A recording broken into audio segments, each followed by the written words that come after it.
Welcome to Why Is This Good, a podcast by the Naples Writers Workshop. I'm Christine and I'm here with John. Hey, John. Hello. All right, it's my turn. I picked a story called Happy Endings by Margaret Atwood, and I'm going to read from the beginning.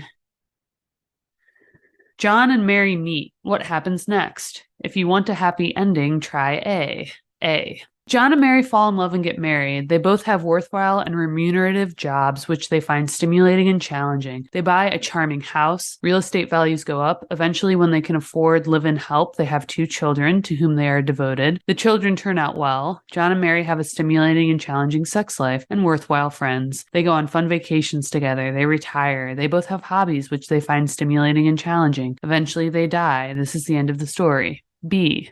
Mary falls in love with John, but John does not fall in love with Mary. He merely uses her body for selfish pleasure and ego gratification of a tepid kind. He comes to her apartment twice a week and she cooks him dinner. You'll notice that he doesn't even consider her worth the price of a dinner out. And after he's eaten the dinner, he fucks her. And after that, he falls asleep while she does the dishes, so he won't think that she's untidy, having all those dirty dishes lying around, and puts on fresh lipstick so she'll look good when he wakes up. But when he wakes up, he doesn't even notice. He puts on his socks and his shorts and his pants and his shirt and his tie and his shoes, the reverse order from the one in which he took them off. He doesn't take off Mary's clothes. She takes them off herself. She acts as if she's dying for it every time, not because she likes sex exactly. She doesn't. But she wants John to think she does, because if they do it often enough, surely he'll get used to her. He'll come to depend on her and they will get married. But John goes out the door with hardly so much as a good night, and 3 days later he turns up at 6 o'clock and they do the whole thing over again. Mary gets run down. Crying is bad for your face. Everyone knows that, and so does Mary, but she can't stop. People at work notice. Her friends tell her John is a rat, a pig, a dog. He isn't good enough for her, but she can't believe it. Inside John, she thinks, is another John who is much nicer. This other John will emerge like a butterfly from a cocoon, a jack from a box, a pit from a prune, if the first John is only squeezed enough. One evening, John complains about the food. He has never complained about the food before. Mary is hurt. Her friends tell her they've seen him in a restaurant with another woman whose name is Madge. It's not even Madge that finally gets to Mary. It's the restaurant. John has never taken Mary to a restaurant. Mary collects all the sleeping pills and aspirins she can find and takes them and half a bottle of sherry. You can see what kind of a woman she is by the fact that it's not even whiskey. She leaves a note for John. She hopes he'll discover her and get to her hospital in time and repent, and then they can get married, but this fails to happen and she dies. John marries Madge and everything continues as an A.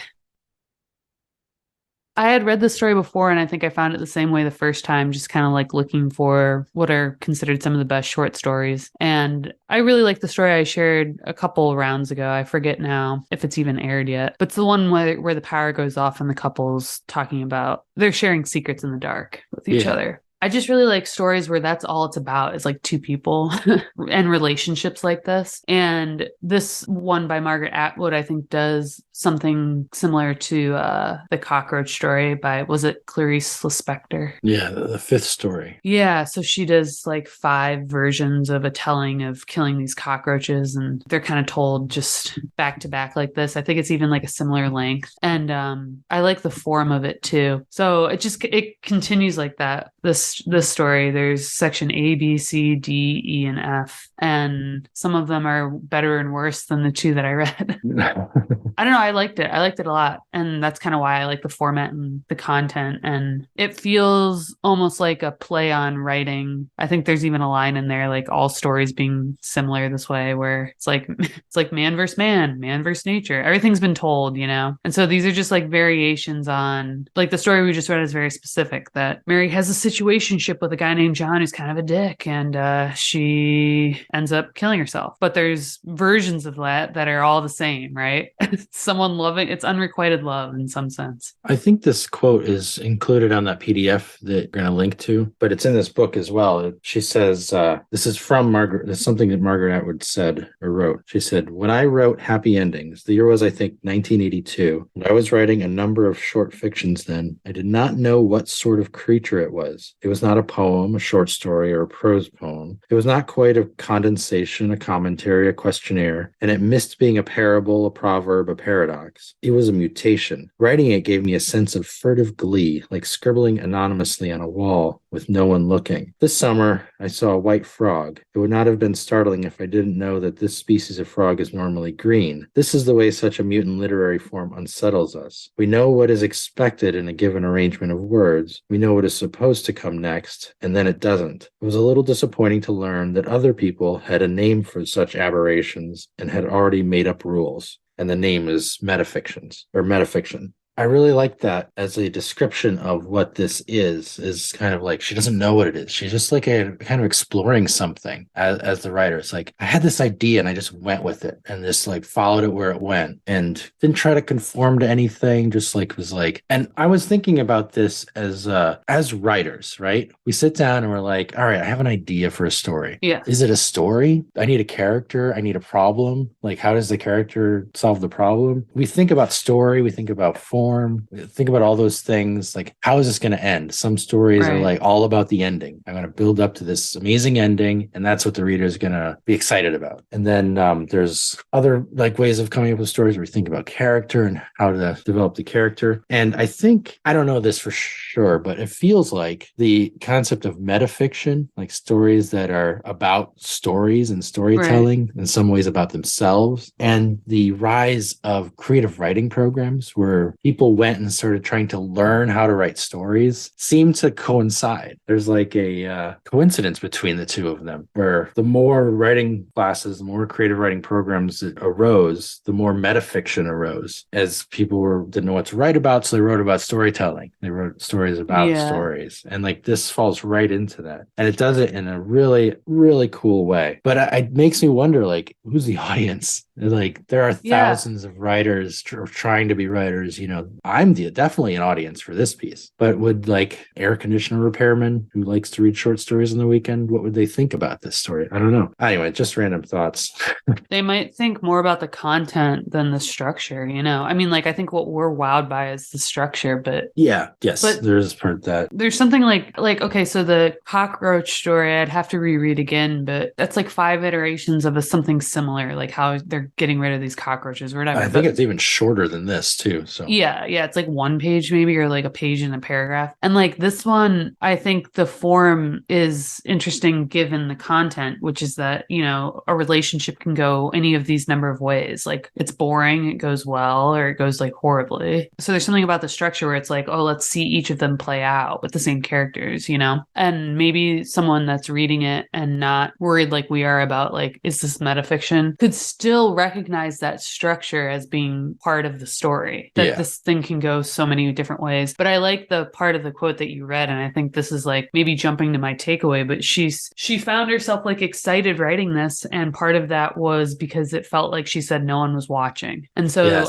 I really like stories like that where you don't necessarily know what you're going to do with it, and you kind of realize that while you're coming up with it. You're like, I don't know if this is worth anything, but right now I'm captivated by the concept, so I'm just going to go with it. And usually for me, it's short story. It's stories like this that are so short, you know, you have enough like in you right in that moment to just write something. And I have like a note on my phone, which is all that kind of stuff where I'm like, I don't know if this is poetry or what, but I have 30 seconds and I have this idea and I'm just going to type it out, and maybe I'll edit it a couple times. But there's something really nice about like kind of telling myself I'm never going to share it because I don't know what it is. And a lot of times that's some of my like best work versus the stuff that I labor over and think to myself like has to be of a certain caliber or has to achieve something for the reader. You know, a lot of times it's like the stuff that you're most excited about is just like good enough for you. It's interesting. This there was always short fiction before all this, but flash fiction came into as a concept, as an idea of like, oh, this is a different thing than a short story. It's called flash fiction. This like arose a little while ago, and it kind of gave writers a kind of venue of like experimentation in certain ways. Okay. But you think about like James Joyce decided he was going to do an experiment, and he wrote this gigantic tome, Ulysses, right? It's Uh-huh. huge. And the whole thing is like very self-aware, very not quite metafictional, but like has certain elements of that idea to it. I think you can write a super long story like this, like that is aware of itself like this, but Right. the ability to contain it in something is also helpful. But I think that's part of what she's describing, like what you mentioned, like you kind of write it in hiding is you know all these rules as a writer, and Yeah. especially thinking about creative writing programs and like reading all these books that have come out, just thinking about stories all the time. There's like rules, and you're like, it'd be nice to kind of like to know those rules and shove them aside at the same time, right? And just like Yeah. she kind of refers to them as part of the metafiction of them is like Yeah. at the end she's like so much for endings, beginnings are always more fun. And there's another one, he purchases a handgun saying he needs it for target practice. This is the thin part of the plot, but it can be dealt with later, Yeah. and shoots the two of them and himself. Like, as a writer, you're like, well, this is a little off, but I'm not going to worry about it. So you throw in that line about like, we'll deal with this later, and you acknowledge it, having fun with it and just forgetting the rules and letting yourself play around. Like you said, though, she's aware of the rules. And I think he said something like she's maybe setting them aside over here while she just like worries about this. I'm sure we've talked about this before, but I would almost like only encourage a writer of her experience level to dismiss the rules, Oh, yeah. You can't do this if you don't know the rules. Yeah. Right? And it's not just because she's like thwarting them or something. It's because she's a wonderful writer. And so these little sections, they build and they surprise you. And the sentences themselves are exciting to read. I mean, she's got a command of the language and she knows what she's doing, even if she doesn't understand yet what the form is going to result in. Like she is still like achieving that emotional arc for us, or that emotional satisfaction somehow. Yes. You said she has a command of the language. I think I would put it as she has a command of the reader's attention. Okay. She knows exactly how to capture us and carry us along. And that part of that is the language, and part of that is the subject matter and how it's presented, and part of that is the playfulness of it. Yeah. So all those things working together kind of just like grab us, and like we want to keep reading because we found something interesting along with her. Right. I guess, we've talked about this in our workshop too, and I think on the podcast a couple times, when we wonder to ourselves, like, is this a story? What is a story? And I know we've come up with our own definition and other people maybe have come up with theirs, but like what I always go back to is like, this to me feels like a story because I feel like I have experienced like the emotional arc. Like I start in one place and I end up somewhere else. It's not a plot thing, even though we've gone through 5 plots, because by the end, she's basically saying like, what you hope for is A, you hope for the boring, okay dynamic in life. And all of these other things are kind of, like you said, beginnings are always more fun. Well, the funny, kind of the interesting thing here is she starts with the ending, right? Yeah. I mean, it's a play on this idea, obviously. It's called happy endings, right? So she starts with the happy ending, and like every little subsegment kind of like refers back to this. Continue along with A. Right. In other words, go back to the happy ending because now we've achieved it. And at the end, she's like kind of steps out of like the narrative or note-taking kind of storytelling and says, you'll have to face it. The endings are the same, however you slice it. Don't be deluded by any other endings. They're all fake, either deliberately fake with malicious intent to deceive or just motivated by excessive optimism, if not by downright sentimentality. The only authentic ending is the one provided here. John and Mary die. John and Mary die. John and Mary die. Right? It's terrible, yeah. So it starts off with like what you would consider a happy ending, and then it ends with what you consider and this isn't like a sad ending, right? The death part, but that's like she's claiming this is the only real ending you can have to a story. That's part of the emotional journey, but it's not the character's emotional journey. It's the emotional journey of the kind of journey she's taking us on, right, as readers, and as for herself. Like this started as a playful moment. She went on this journey and figured out a way to bring us along with. And then that next paragraph, the ending there, you read part of it where it says beginnings are always more fun. And then it says true connoisseurs, however, are known to favor the stretch in between since it's the hardest to do anything with. That's about all that can be said for plots, which anyway are just one thing after another, a what and a what and a what. Now try how and why. And that goes back to this like metafiction. And that's the kind of thing where you're talking about like, do AC repairmen care about that section? Probably not. But like as a writer, those are the kind of sections that are really exciting to read because those are the things you realize you struggle with, Yeah. You can always come up with the premise, and if you can come up with the ending, you can come up with the beginning, but it's like the in-between stuff that usually for me is what makes a novel, and like I don't have time for that. Yeah. Why does John fall in love with Mary? Yeah. Why does Mary fall in love with John? Right. It's always just like, here's Mary and John, they get together and then they die. And all the stuff in between is what makes it one of a million of the same stories, you know, because the ending's just the same. We all do all of this bullshit just to arrive at the end. I mean, the metafiction of this is like, I'm sure she was either participating in creative writing programs or like aware of like the books being written in some, because the last sections are very much like kind of craft driven essay style. Yeah. It's like, that's all that can be said for plots. Like she's just ending a whole disquisition on plots, right? Right. So now try how and why. It's like she's giving advice in some way. Even though this is supposedly a fiction that is in that form of the how to write advice kind of style, which is why I was wondering about audience. But it's also part of the journey of the story. It's kind of like that frog story, the Frog Prince, with the happy endings. Like happily ever after is just always now. It's like wherever kind of condition you're in at the moment. Yeah, but if you go too far along, it's not happy. Yeah. And this is like, you can always get there. There's always like a place where the happy ending happens. It's just the journey to it is what's interesting in a story. Yeah. Now try how and why. So it's like the part of the journey is undermining the concept of endings. Right. I think on some level, you don't have to be writing metafiction to write a story like of this structure, you know? I think there's still something like about the structure that can work for a lot of different types of stories. Yeah. It doesn't have to be a commentary on how the writing process works. And that's like what I would say is the fun part, going back to that quote where she's like, I felt like I was writing without anyone looking, you know? I think we've all probably come up with a format or a structure where you're just kind of like, now I'm going to go to this section. And then you kind of realize like what you're doing is not normal.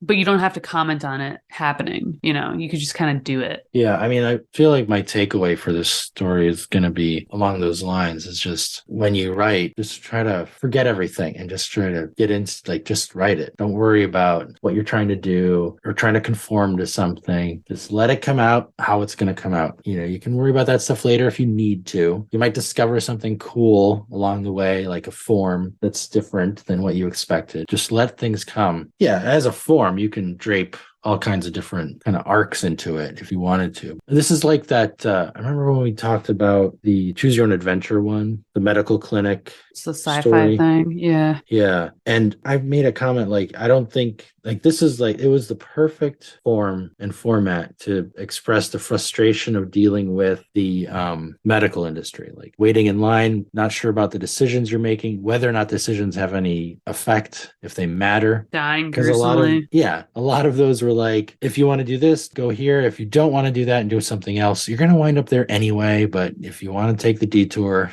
that's fine. So the form is making comment on the experience, right? And like this does a similar thing. So in some ways, the form feels just perfectly suited to the comment it's making on the concept of endings, right? Right. Because what it does is it allows each section has its own ending. So you're getting to many different endings. Right. You're allowing the reader to arrive at lots of endings. So you can make comments about endings. Right. So you could probably do something similar if you start a bunch of sections. You can make comments about beginnings. And you don't have to think consciously about these things to discover that sort of thing. Anyway, I think the form is part of it, but like you said, you could do other things with it. Like I also don't know that I would like assign something like this as a prompt, you know, the way I might assign a prompt in the vein of the chicken wing story and the butchering gator stories, where you can, you know, there's something to be learned in that format where like maybe she arrived at that format somehow in that form and it really works for her. Maybe like that came later, or maybe she just like forced herself to write to that. And I think either way, you can force yourself to write to that. And then there's something about that form that makes it this version of a story. I think this is harder to like kind of think to yourself, what would I play around with? I wouldn't encourage you necessarily to follow this exact format for any kind of reason. Maybe I would encourage people to follow the format of the cockroach story because that one feels a little bit different to me. But my main takeaway is is a little broader in that you can write something and not really worry too much about what it is. If you're really, really, really into it, and if when you write it, you feel something, when you reread it, you think, damn, that's good.